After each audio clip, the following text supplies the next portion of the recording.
With our recent acquisition of the Sony PXW-Z200 camcorder, as our usual practice, we like to do a ISO ramp test to know our cameras better. Understanding what is the acceptable noise limits that we can push is very important for us in multi-camera production environment.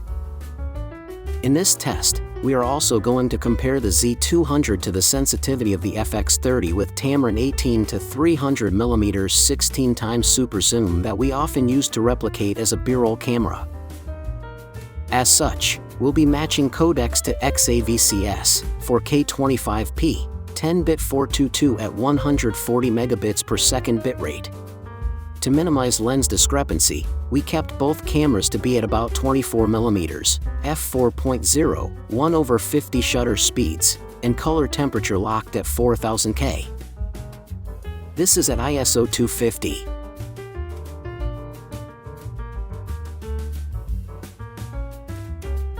ISO 320.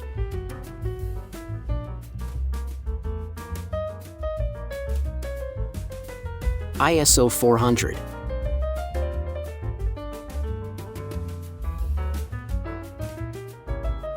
ISO 500.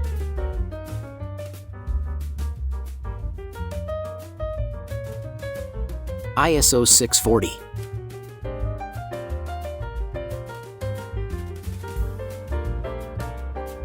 ISO 800.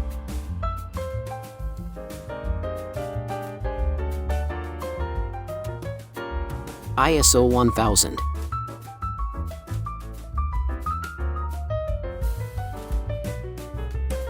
ISO 1250.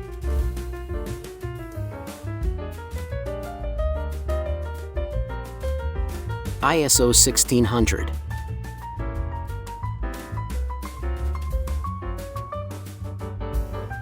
ISO 2000. This is where we start to think the noise level is getting noticeable. ISO 2500. Perhaps YouTube's H.265 recompression will level out the noise to a more subtle look, but we can definitely see it in our editing suite's broadcast monitors. This is at ISO 3200. ISO 4000.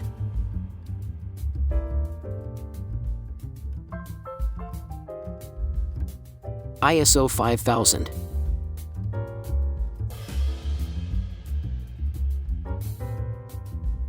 ISO 6400. We think for this Z200 camera, we definitely won't go beyond this level. It's just way too noisy for our preference, bearing in mind that this camera is not meant to be a low-light unit like the FX3 or a 7S III camera. This is at ISO 8000. ISO 10000.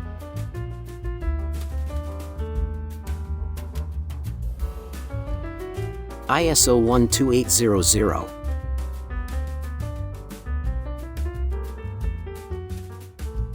And finally, this is at ISO 16000, the max ISO for the Z200 in Rec 709 profile.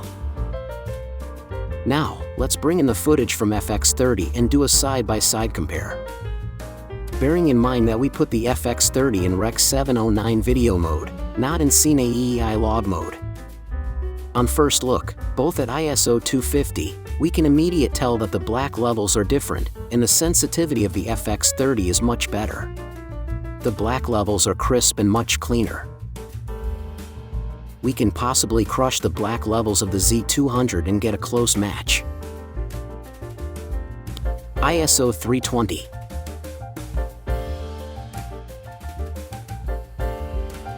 ISO 400.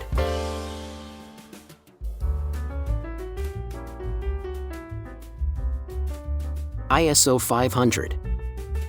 The black levels of the FX30 still looks crushed, lacking of mid details. But now at ISO 640, the mids is starting to be lifted. More details are appearing for the FX30. Now at ISO 800, this is the low ISO base for FX30. We are starting to see the trends of how the Z200 look compared to FX30, so we jumped straight to ISO 1600. And this is the Z200 graded look for close match to the FX30. At ISO 3200, We are starting to see the mid-level details popping out from the FX30, but it is quite clear that the Z200 footage is visibly more noisy. This is ISO 6400 for both cameras, and the color response is starting to change for FX30. We leave you with the last few ISO comparisons between Z200 and FX30. The black levels and mid-level details might be a touch different, but overall the colors and look are still very similar and gradable to match up very closely in post. Similar to our last FS5 versus FX30 compare video, we'll definitely need to be more aware of the noise response for each camera. Between the FX30 and Z200, it is not a direct ISO to ISO, or ISO to gain compensation, as we cannot find a straightforward ISO to dial in for the two cameras to match up.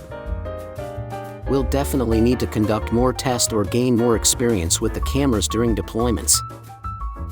Hope this info is useful to fellow Sony camera users, DIT or technical directors who need to constantly deal with mixing and matching cameras.